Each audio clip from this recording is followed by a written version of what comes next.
Hindi Bible study में जुड़े सभी मसीही भाई बहनों का मैं कटनी से मीता आर्नल्ड प्रभु यीशु मसीह के नाम में अभिवादन करती हूँ। मेरे संदेश का विषय है स्वप्नों की अधिकता। सर्वप्रथम हम देखेंगे कि स्वप्न या सपना क्या है। हमारे जो अवचेतन मन में रहता है, जो दिन भर की गतिविधि भी हो सकती है या विभिन्न प्रकार की घटनाएं हैं, भावनाएं हैं, तनाव हैं या हमारी कुछ इच्छाएं हैं, इनका प्रभाव हमारे मस्तिष्क में रहता है। जब हम रात में नींद में होते हैं तब हमें उन्हीं में से कुछ दिखाई देता है। दूसरे प्रकार के भी सपने हैं जब हम मन ही मन जो कल्पनाएं करते हैं उन कल्पनाओं को भी हम अपने सपने कह सकते हैं। उदाहरण के तौर पर अगर हम कोई क्रिकेट का प्रोग्राम देख रहे हैं, विशेष रूप से जवान बच्चे, तो लगता है कि हम क्रिकेटर बन जाएंगे। अगर हमने कोई न्यायालय का प्रोग्राम देखा तो हमें ऐसा लगता है कि काश हम जज बन जाते। पुलिस का हम कोई अच्छा एपिसोड देख लें, हमें ऐसा लगता है कि हम पुलिस ऑफिसर हो जाते हैं। हम में से हर एक के मन में अलग अलग कल्पनाएं होती हैं।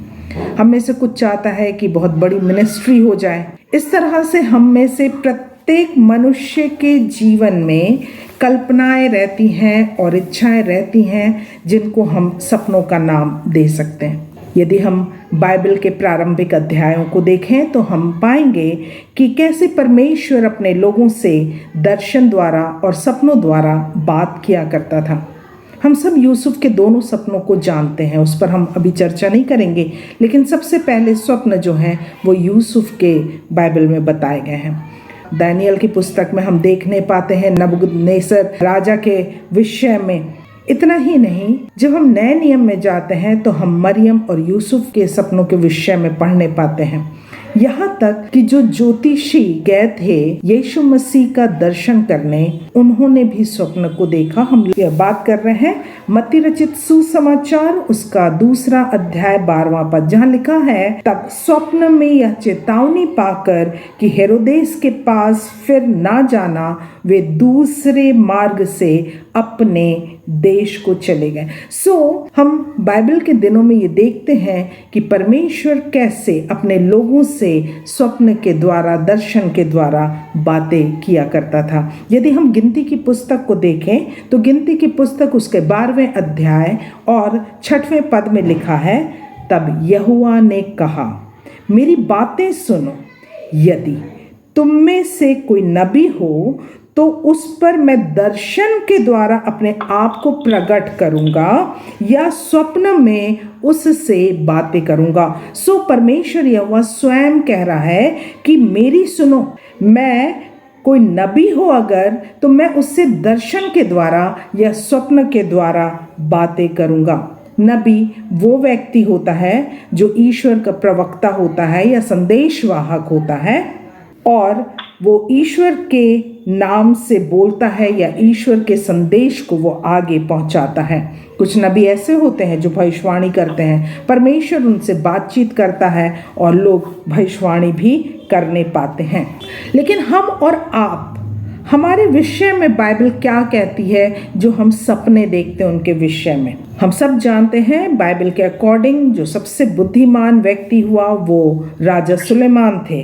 सबोपदेशक 5 और 7 में उनके द्वारा कहा गया है, लिखा हुआ है बाइबल में, क्योंकि स्वप्नों की अधिकता से व्यर्थ बातों की बहुतायत होती है, परंतु तू परमेश्वर का भय मानना।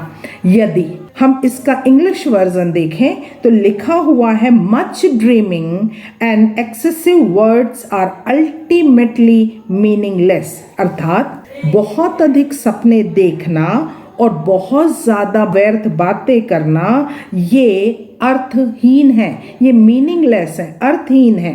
The true and lasting value lies, जो सच्चाई और स्थायी मूल्य है, lies in the fear and reverence of God.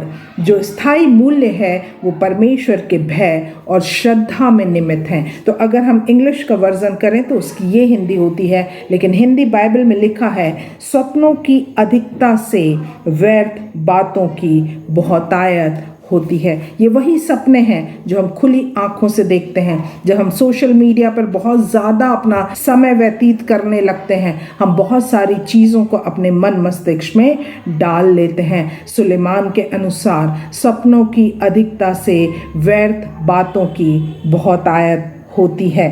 जब हम सपने देखते हैं, इस बात को हम हमेशा याद रखें कि हम में से हर एक के जीवन में परमेश्वर की अलग अलग योजना है। यदि हम बाइबल के प्रारंभिक पुस्तक को देखें तो हम पाते हैं, जहां उत्पत्ति 3:17 में अगर हम देखें तो वहां हम पाते हैं कि परमेश्वर के द्वारा पहला जो श्राप था वो उसने सर्प को दिया, सांप को दिया। लेकिन जो दूसरा शाप था उसने आदम के कारण भूमि को दिया। शाप देने के बाद भी वो आशीष देना नहीं भूला। और जब हम अब्राहम के बारे में पढ़ते हैं तो हम पाते हैं कि उत्पत्ति 12:1 में वो कहता है अब्राहम से, अपने देश और अपने कुटुंबियों और अपने पिता के घर को छोड़कर उस देश में चला जा जो मैं तुझे दिखाऊंगा। हम इस पर पहले भी अध्ययन कर चुके हैं, कैसे अब्राहम के जीवन में परमेश्वर आशीषों को देता है। लेकिन परमेश्वर उससे कहता है, अपना देश, अपने कुटुंबियों और अपने पिता के घर को छोड़कर उस देश में चला जा। अर्थात उसका देश भी बदल गया, जो मैं तुझे दिखाऊंगा। लेकिन जब हम उत्पत्ति 26:3 को पढ़ते हैं, यहाँ पर हम अब्राहम के बेटे के विषय में देखते हैं, इसहाक के विषय में। और यहाँ इस तरह से लिखा है, परमेश्वर यहोवा बात करते हुए कहते हैं इसहाक से, तू इसी देश में रह और मैं तेरे संग रहूंगा और तुझे आशीष दूंगा। किसी एक को वो उस देश से बाहर कर रहा है, किसी को वो उसी देश में उसी स्थान पर रहने कह रहा है। इसका मतलब कि परमेश्वर की ओर से प्रत्येक के जीवन में अलग अलग योजनाएं हैं। हमारे सपने बहुत हो सकते हैं, लेकिन परमेश्वर की इच्छा, परमेश्वर की योजना हमारे जीवन में अलग अलग है। इसलिए सुलेमान हमसे बातचीत करते हुए वचन में लिखता है, सपनों की अधिकता से व्यर्थ बातों की बहुत आयत होती है। इंग्लिश बाइबल के अनुसार व्यर्थ बातें और अधिक सपने दोनों ही अर्थहीन होते हैं। यदि हम अय्यूब की पुस्तक को देखें, उसके 33वें अध्याय को और 14 पद से 17 पद को पढ़ें तो यहाँ इस तरह से लिखा है, क्योंकि परमेश्वर तो एक क्या वरन 2 बार बोलता है, परंतु लोग उस पर चित्त नहीं लगाते। स्वप्न में या रात को दिए हुए दर्शन में जब मनुष्य घोर निद्रा में पड़े रहते हैं या बिछौने पर सोते समय, तब वह मनुष्य के कान खोलता है। यहाँ कान खोलने का मतलब है कि मन के या विचारों को वो वहाँ पर बदलता है। जब वो सपने में बात करता है तो वो लोगों के मनों से वो बात करता है, उनके चित्त में, उनके दिमाग में उन चीज़ों को वो डालता है। आगे लिखा है, और उनकी शिक्षा पर मुहर लगाता है। ये शिक्षा हम कहीं से भी ले सकते हैं, केवल अपने शिक्षकों से नहीं, हम यहाँ पर भी जो बाइबल स्टडी के द्वारा सीख रहे हैं उससे भी हम ले सकते हैं। बहुत सारे लोग मीडिया में ज़्यादातर रहते हैं या सुनना चाहते हैं, लोग वहाँ से भी शिक्षा लेते हैं। लेकिन वचन हमको बताता है कि जब वो स्वप्न के द्वारा बात करता है तो हमारी शिक्षा पर वो मोहर लगा देता है। मोहर लगाने का तात्पर्य है, अगर हम आगे देखें तो वहाँ लिखा है, जिससे वह मनुष्य को उसके संकल्प से रोके। जब हम बहुत अधिक सपनों को देखते हैं या हमारी चाहत होती है हम ऐसा कर लेंगे, हम वैसा कर लेंगे, हम ये बना लेंगे, अब हमारे पास ऐसा हो जाएगा, जब हम बहुत सारी बातों को करते हैं तो वो कहीं ना कहीं हमसे वो बातचीत करता है ताकि हमारे जो संकल्प हैं उनसे वो हमें रोके। आगे लिखा हुआ है, और गर्व को मनुष्य से दूर करे। हम मनुष्य जो सपने देखकर सोचते हैं अपने अनुसार हम कार्यों को करेंगे, लिखा है वो मनुष्य को गर्व से दूर करना चाहता है, मनुष्य से वो गर्व को अलग करना चाहता है, घमंड को वो अलग करना चाहता है। हम में से जितने जिस भी पोजीशन पर हों, जिस भी स्थान पर हम पहुँचे हों या हमने अपने जीवन में कुछ भी पाया हो, हम समझ जाएं कि ये परमेश्वर की योजना के अंतर्गत हैं। हम कुछ भी नहीं, लेकिन परमेश्वर के अनुग्रह के द्वारा हमने इन चीज़ों को पाया है या हम किसी स्थान तक पहुंचने पाए हैं। क्योंकि जो कुछ भी हमने पाया है, यदि हम सोचते हैं कि हमारे द्वारा है, तो यशायाह 42:8 में लिखा है, मैं यहोवा हूँ, अपनी महिमा मैं दूसरे को ना दूंगा। तो अगर हम सोचें कि हमारे द्वारा हो गया, तो वो हमें कोई महिमा देना नहीं चाहता। मैं यहोवा हूँ, अपनी महिमा मैं दूसरे को ना दूंगा। स्वप्नों की अधिकता के विषय में हम बात कर रहे थे, जहाँ पे लिखा है कि स्वप्नों की अधिकता से व्यर्थ बातों की बहुत आयत होती है। और अय्यूब की पुस्तक में ऐसा लिखा हुआ है, निश्चय परमेश्वर व्यर्थ बातें कभी नहीं सुनता। स्वप्नों की अधिकता से व्यर्थ बातें होती हैं, और अय्यूब अपने पुस्तक में लिखता है कि परमेश्वर व्यर्थ बातें कभी नहीं सुनता और ना सर्वशक्तिमान उन पर चित्त लगाता है।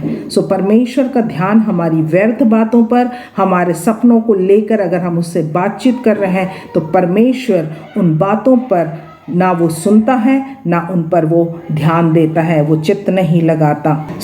मैं और आप अपने लिए जो भी सपने सजाए हों या हम जो भी सपने देख रहे हों, उन बातों को हम परमेश्वर के सम्मुख रख दें। अगर वो परमेश्वर की योजना के अंतर्गत है, तो परमेश्वर आप ही उसके लिए मार्ग निकालेगा। और अगर परमेश्वर की ओर से मार्ग निकलता जाता है, तो हमें क्या करना है?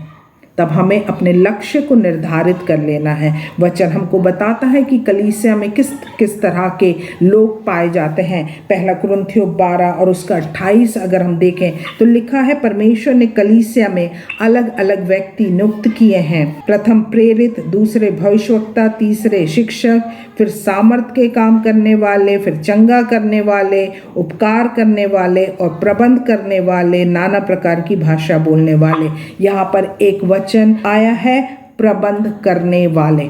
हम जब अलग अलग चीज़ों का प्रबंधन करते हैं, आवश्यक है सबसे पहले हम अपना प्रबंधन करना सीखें। अपना प्रबंधन ये बताता है समय पर उठना, समय पर हमें अपने बाइबल स्टडी को करना, प्रार्थना करना, अपने दैनिक कार्यों को करना। उसके बाद अगर हमारा ऑफिस का टाइम है तो हमें वो करना। अगर हमें दूसरों के लिए कुछ काम करने को दिया गया है तो उसे करना। निश्चित रूप से जो प्रबंधन हमारे जीवन में है, पहले हम उसे पूरा करें।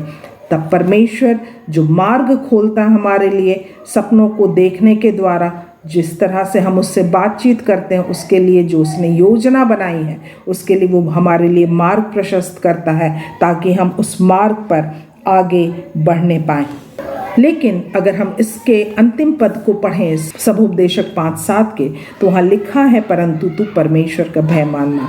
सपने से, सपनों की अधिकता से व्यर्थ बातें होती हैं, लेकिन परमेश्वर उसके आगे लिखता है कि परंतु तू परमेश्वर का भय मानना। इसका मतलब हमारे हर सपनों के लिए जो हम देख रहे हैं, उनके लिए भय मानना हमें परमेश्वर का, कि परमेश्वर हमारे जीवन में क्या इच्छा रखता है।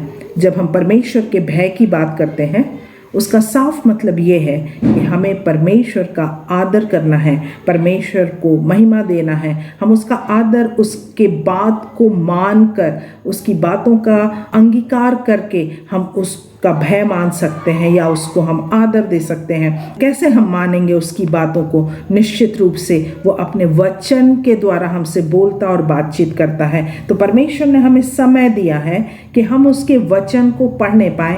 वचन में जो चीज़ें लिखी हैं उसको हम मानें, उसका अंगीकार करें, और निश्चित रूप से फिर परमेश्वर जो है इन बातों से वो प्रसन्न होता है, हम उसका अनुसरण करने पाएं। इसीलिए सबोपदेशक 12 उसके 13वें पद में लिखा है, सब कुछ सुना गया।